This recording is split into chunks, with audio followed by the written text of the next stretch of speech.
नमस्कार, आप देख रहे हैं द राष्ट्रम। मैं हूं मनोज शर्मा। वडोदरा महानगर पालिका के म्यूनिसिपल कमिश्नर ने वर्ष 2022-23 का जो अंदाजित बजट है वो स्थायी समिति के सामने प्रस्तुत कर दिया गया है और ये 3,838 करोड़ के आसपास का ये अंदाजित बजट है, जिसमें किसी भी तरह का कर दर नहीं रखा गया है।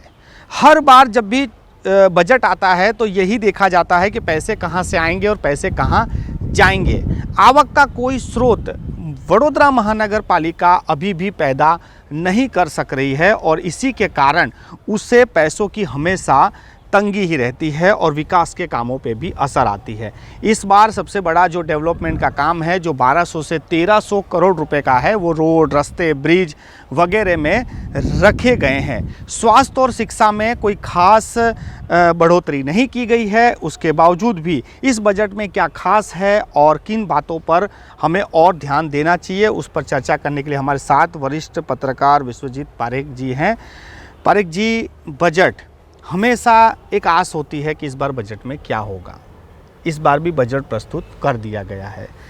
आपने काफ़ी सारे बजट देखे होंगे, क्या इस बजट को किस तरह देखते हैं? एक्चुअली बजट के लिए क्या है कि पूरी साल एक बहुत बड़ी एक्सरसाइज होनी चाहिए, इधर वो ब्यूरोक्रेट्स एडमिनिस्ट्रेशन की तरफ से या पॉलिटिकल विंग की तरफ से। हम जो देखते हैं कि जो माहौल अभी बनाया हुआ है, हम लास्ट 5-6 साल से बजट देखते हैं या कहीं लास्ट बजट देखते हैं, तो ये बजट अब ऐसा दिखता है कुछ रूटीन सा हो गया है। इसमें कुछ नया नहीं है।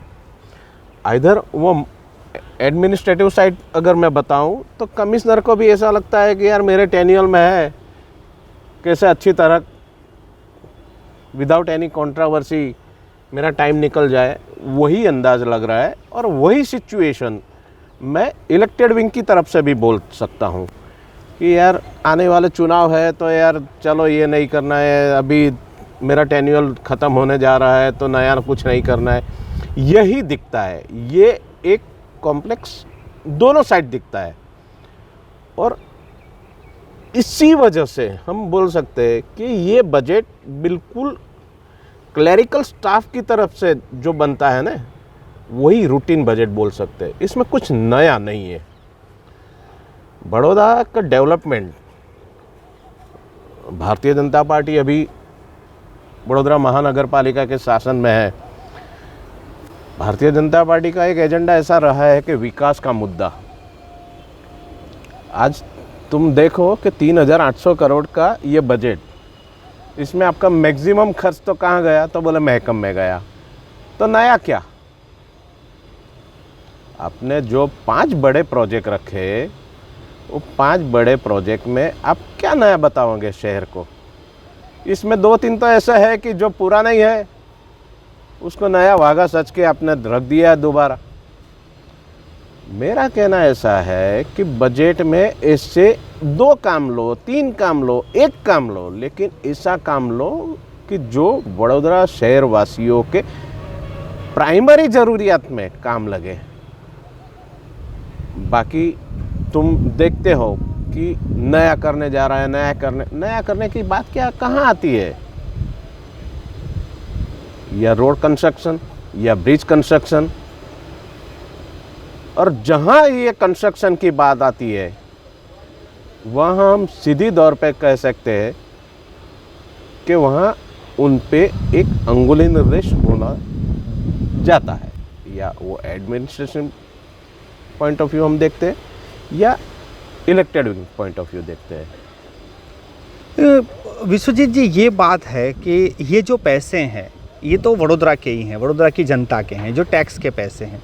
तो जब ये बजट बनता है और उसके बाद आज अखबारों में भी पूरा डिटेल में छपा है, मगर मैंने कहीं किसी के मुंह से नहीं सुना, कोई वडोदरा वासी के, कि ये अच्छा है या ये बुरा है या इसको इस तरह से होना चाहिए, क्योंकि हमारे ही पैसे हैं।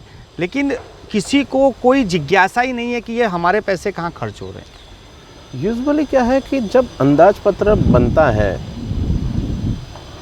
तो एक सिरस्ता कहीं सीनियर कई पुराने हमारे अभ्यासु पॉलिटिकल लोगों ने एक सिरस्ता बनाया था कि अगर सिटी का डेवलपमेंट की बात होती है, सिटी के लिए कुछ नया करने की बात होती है, सिटी में क्या अभी ज़रूरत है उसकी बात होती है, उसके लिए महापौर से लेके आपके काउंसिलर तक वो लोगों के बीच में जाना ज़रूरी होता है कि भाई चलो हमने वडोदरा वेस्टर्न पार्ट लिया, वडोदरा ईस्टर्न पार्ट लिया, वडोदरा साउथ पार्ट लिया, वडोदरा नॉर्थ पार्ट लिया, कहाँ क्या किसी ज़रूरत है, वडोदरा वासियों को क्या ज़रूरत है। बड़ौदा में एजुकेशन सिस्टम आप बोलोगे कि हमारे हाथ में नहीं है, लेकिन मैं ऐसा बोलूँगा कि आपके हाथ में आप ऐसा एक एनवायरनमेंट खड़ा कर सकते हो।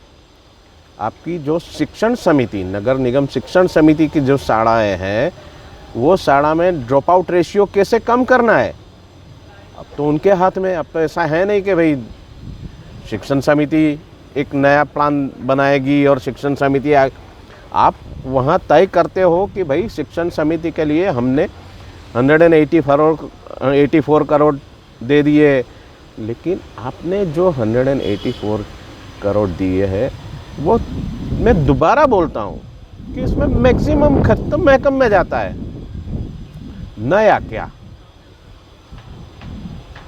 चलो आपने ऐसा कोई तय किया कि वडोदरा शहर में जो मराठी मीडियम स्कूल थी, वडोदरा शहर में जो हिंदी मीडियम स्कूल थी, वडोदरा में शहर में जो सिंधी लोगों की सिंधी मीडियम की स्कूल थी, वो क्यों बंद हो रही है। वडोदरा शहर में ऐसे कई स्कूल हैं जो पूरी बिल्डिंग आज भी पड़ी रही है, बिल्कुल जर्जरित हालत हो गई है। वो बिल्डिंग का रिनोवेशन करना है, वो बिल्डिंग का कुछ नया करना है, ऐसा कभी सोचा आपने। इस बार एक बात बड़ौदा के हेरिटेज की बात इस बार लाए आप कि वडोदरा के 4 दरवाजा के इलाके में जितनी भी पोड़ है, उसका वो पोड़ का नाम जो है वो कहीं ना कहीं इतिहास में किसी के साथ जुड़ा हुआ है, उसकी हम तख्ती लगाएंगे। आप मानते हो कि वडोदरा एक हेरिटेज सिटी है, वडोदरा में कई सारी हेरिटेज साइट है। ये तांबेकर हवेली आपने इस बार लिया कि उसको अच्छी तरह म्यूजियम बनाएंगे, तो क्या तांबेकर हवेली आज से जर्जरित है? तांबेकर हवेली तुम लास्ट 20 साल से जाओ, तुम तांबेकर हवेली के फर्स्ट फ्लोर पे चल भी नहीं सकते हो। तो उसमें नया क्या है? वो तो आपकी जिम्मेदारी है तांबेकर हवेली को बचाने की। ऐसी मैं बात करता हूं कि बड़ौदा शहर में जितनी भी हेरिटेज साइट है वो आपकी जिम्मेदारी है।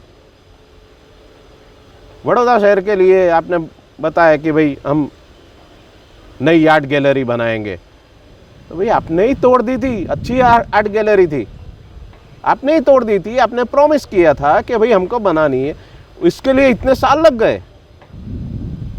वहां ही दिखता है कि जो भी आईएएस ऑफिसर आता है कमिश्नर के तौर पे, या उसका नॉलेज नहीं है या उसको उसका अधिकारी गधा बना रहा है। लेकिन ऐसी सिचुएशन में बता रहा हूं कि ये administrative wing and political wing का प्रॉपर कोऑर्डिनेशन नहीं होता है, इसीलिए ये सब होता है। लेकिन विश्वजीत भाई, जैसे मैं जानता हूँ, मैंने बड़ौदा के बारे में सुना है, जब हम लोगों से सुनते हैं तो पहली गैस लाइन, पहली गटर लाइन, कहते थे कि यहाँ की सड़कों को पानी से धोया जाता था। बेहतरीन शहर था ये। इस शहर का इतिहास देखें तो ये सुविधाओं से संपन्न शहर था। तो आज आप जिस तरह से बता रहे हैं, तो एकाएक ऐसा क्या ग्रहण लग गया कि अब हम उन शहरों से काफ़ी पीछे चले गए जो हमसे बाद डेवलप हुए? मैं इसके लिए जिम्मेदार बड़ौदा की नामर्द पॉलिटिकल लीडरशिप को कर देता हूँ। यही लोग इनके जिम्मेदार हैं, जिनको कैसे वोट लेना है उसका कैलकुलेशन रहता है, लेकिन वोट देने वालों को क्या चाहिए उसका कैलकुलेशन कभी नहीं करते हैं।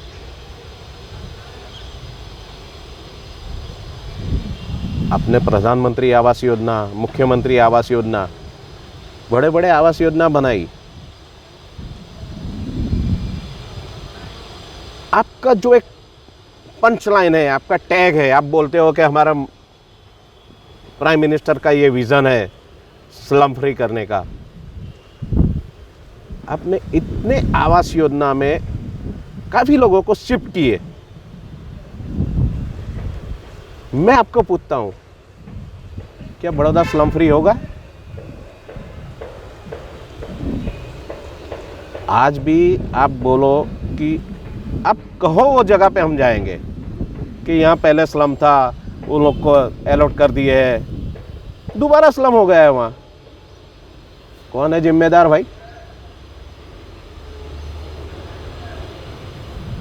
ऐसा तो है नहीं कि वो लोग नए आ गए, वही पुराने लोग हैं। आप इतना बड़ा बड़ा बजट बनाते हो, आप सिर्फ बड़ौदा शहर वासियों को शुद्ध पानी दे सकते हो? अब बात करते हो नए एसटीपी बनाने की। मैं आज पुराने इलाके की बात करता हूँ कि वहाँ से आज भी ड्रेनेज का पानी प्रॉपर जाता नहीं है।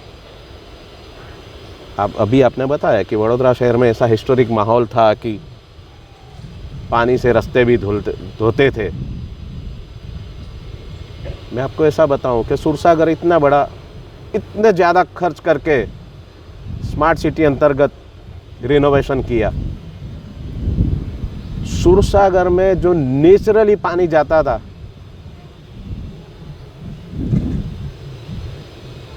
पूरे शहर में से नेचुरली जो पानी आता था, आज बताओ एक भी वो पुरानी सिस्टम चालू है कि एडमिनिस्ट्रेशन, वीएमसी एडमिनिस्ट्रेशन ने वो सिस्टम का क्या किया वो देखने की किसी को भी फुर्सत है? आज फायर ब्रिगेड जैसा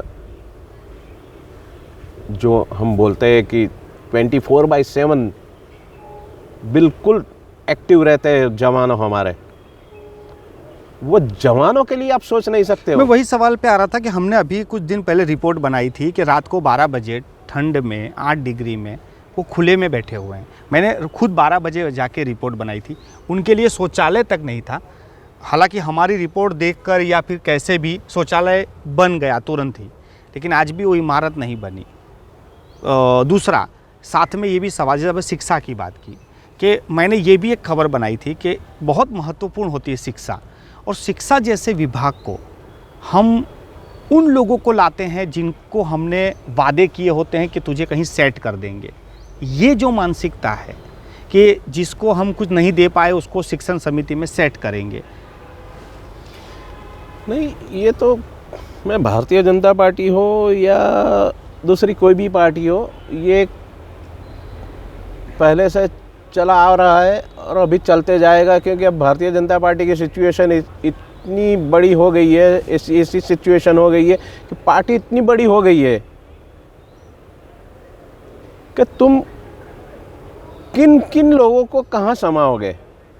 बाद में वो लोग बोलेंगे कि भाई हम नया लाए, कि भाई नो रिपीट थियरी है। नो रिपीट थियरी नहीं है भाई।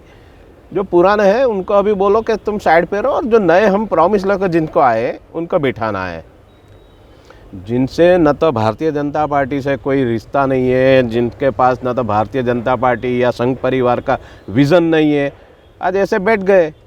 सिचुएशन ऐसी आती है कि भारतीय जनता पार्टी या संघ परिवार का एजेंडा क्या होता है और जो बैठे हैं उनका एजेंडा क्या होता है कि भाई हम तो कॉरपोरेशन में आए हैं, शाम को घर जाएंगे तो हम कुछ लेके जाएंगे। किसके लिए लेके जाएंगे, क्या करके जाएंगे, वो कभी एक्सरसाइज हुआ है क्या? संघ परिवार का ये एजेंडा है?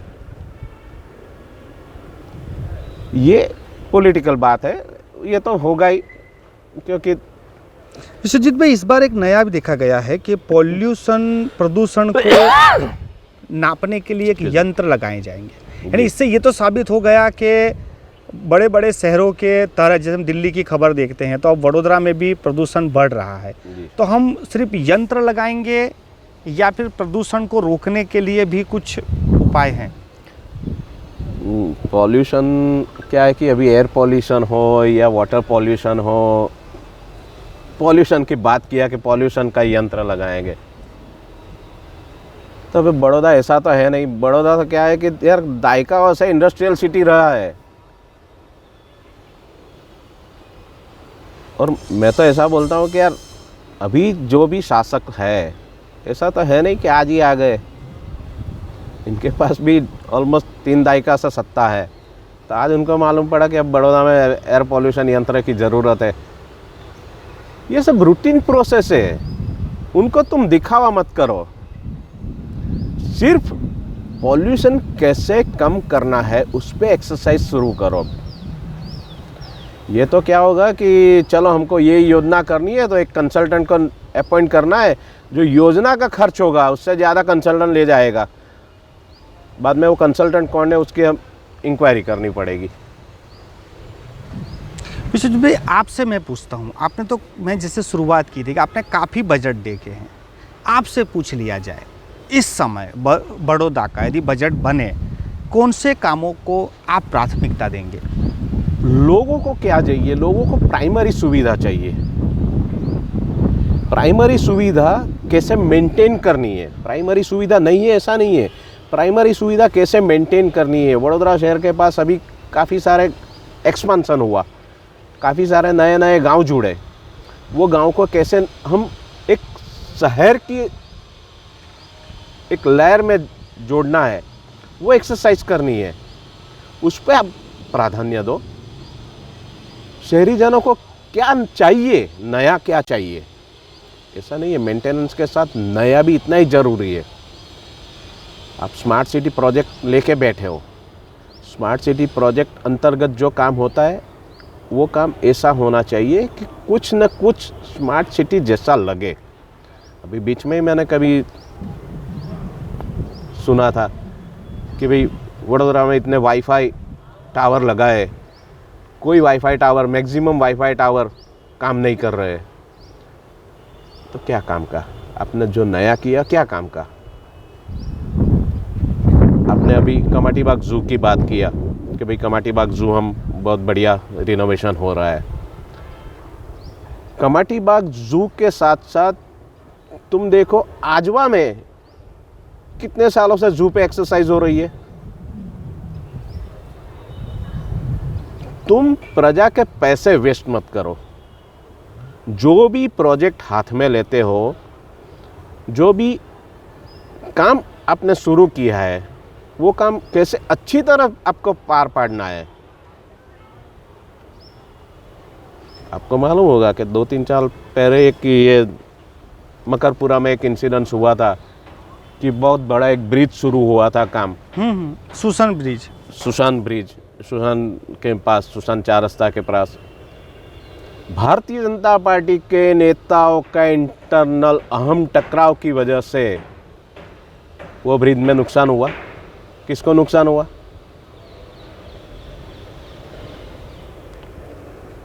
हरिनगर गौत्री का ब्रिज बनना शुरू हुआ था, उसमें भी ऐसा हुआ कि भारतीय जनता पार्टी का इंटरनल डिस्प्यूट की वजह से आपको कॉन्ट्रैक्टर को पैसा देना पड़ा।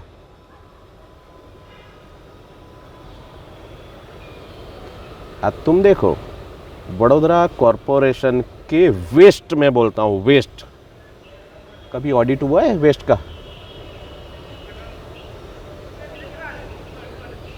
कहा जाता है न तो शासक पक्ष बोलेगा न तो विपक्ष बोलेगा, और एडमिनिस्ट्रेशन तो ऐसा बोलेगा कि नहीं हमको तो मालूम ही नहीं है। अपने स्कल्पचर पार्क बनाया, बहुत बड़ी बड़ौदा के आर्टिस्टों ने मेहनत किया, उस स्कल्पचर पार्क आप मेंटेन कर सके अभी तक? अब नया लाया कि भाई कल स्कल्पचर पार्क को रिनोवेट करना है, अभी तो वहाँ लोगों ने जाना शुरू नहीं किया। अभी तो लोगों को मालूम नहीं है कि वडोदरा के हमारे वडोदरा की शक्ति थी, वडोदरा की ताकत थी आर्टिस्टों की, वो लोग ने इतने अच्छे अच्छे स्कल्पचर बनाए हैं। आज भी तुम अकोटा स्टेडियम में जाओगे तो आपको दिखेंगे कि काफ़ी सारे स्कल्पचर पड़े हुए हैं। वहाँ स्कल्पचर पार्क में जाओगे तो आपको मालूम पड़ेगा कि काफ़ी सारा स्कल्पचर पे ऐसा डस्ट अभी हटा नहीं है, तो मेंटेन भी करना है। विश्वजीत भाई, एक बात ये भी है कि मैंने जब चुनाव से पहले वडोदरा के पूर्व मेयर एनवी पटेल का एक इंटरव्यू किया था, और एनवी पटेल जिस तरह से बता रहे थे कि उन्होंने फ्यूचर के बारे में प्लान किया था कि 20 साल बाद बड़ौदा कैसा होगा। उन्होंने कहा था कि बड़ौदा ऐसा है कि आवक का कोई स्रोत कॉरपोरेशन ढूंढ नहीं रहा है कि उसके आय कैसे बढ़ेगी। तो ये जब आय नहीं बढ़ेगी तो जैसा आप बता रहे हैं कि जो बजट का पूरा जो ज़्यादातर भाग तो फिर महकम में जाएगा। तो आप इन सब बातों पे क्यों नहीं सोचा जा रहा है कि आय कैसे बढ़ी जाए? मैंने पहले ही आपको बताया कि उसमें कोई ना कोई कसूरवार है, तो वही आएगी कि लीडरशिप इतनी ताकतवर नहीं है।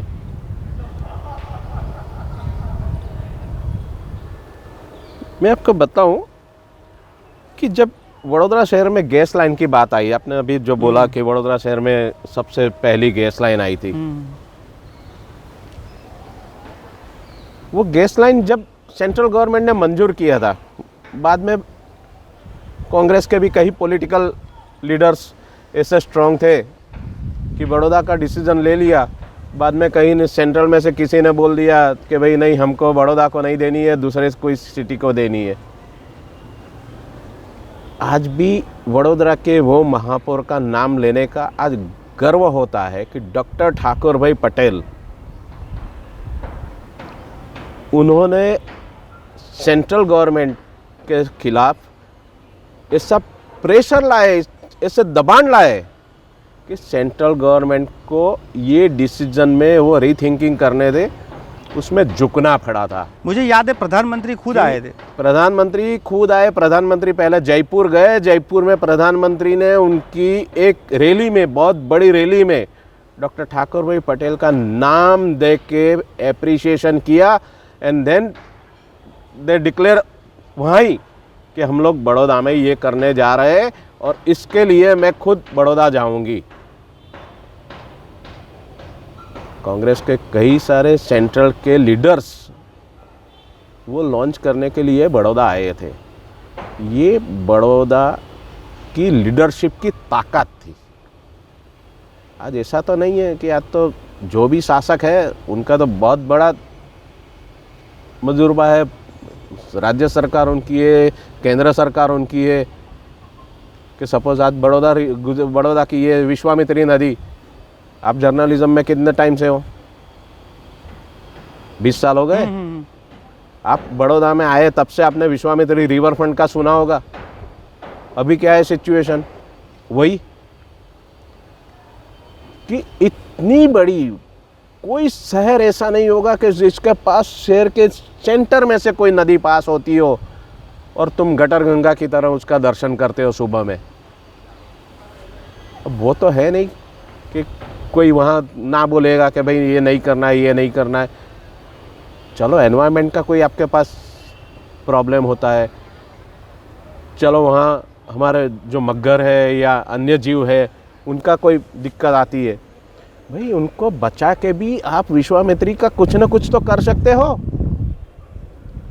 आप सिर्फ इतना तो कर सकते हो कि विश्वामित्री में जो गंदगी फैला रही है, जो विश्वामित्री में जो विष का निकाल होता है, वो तो बंद करवा सकते हो। आपके पास है, ताकत है, फिर आप क्यों नहीं करते हो? बजट में इससे काम लो कि जो लोगों को नज़र पड़े, लोगों को विजुअलाइज होनी चाहिए। ये तो आज चलो मैं और तुम तो जानते हो कि बजट में ऐसा कुछ होता है। बजट में कई सारे ऑफिसर्स सिंसियरली एफर्ट भी करते होंगे, वो एफर्ट क्यों नहीं सक्सेस होते? वडोदरा शहर के स्पोर्ट्स की बात करूं, मुझे वडोदरा शहर में, वडोदरा शहर के हमारे सामान्य लोग, सामान्य परिवार के बच्चे खेल सके ऐसा मुझे 10 ग्राउंड दिखाओ। चलो वो तो जिम्मेदारी कॉरपोरेशन की है।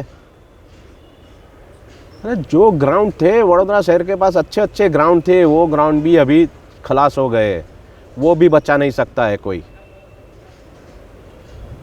वडोदरा शहर ने कितने अच्छे प्लेयर दिए, forget about cricket, not only in cricket, दूसरी कहीं ढेर सारी गेम है। वडोदरा के पास कितने अखाड़े थे।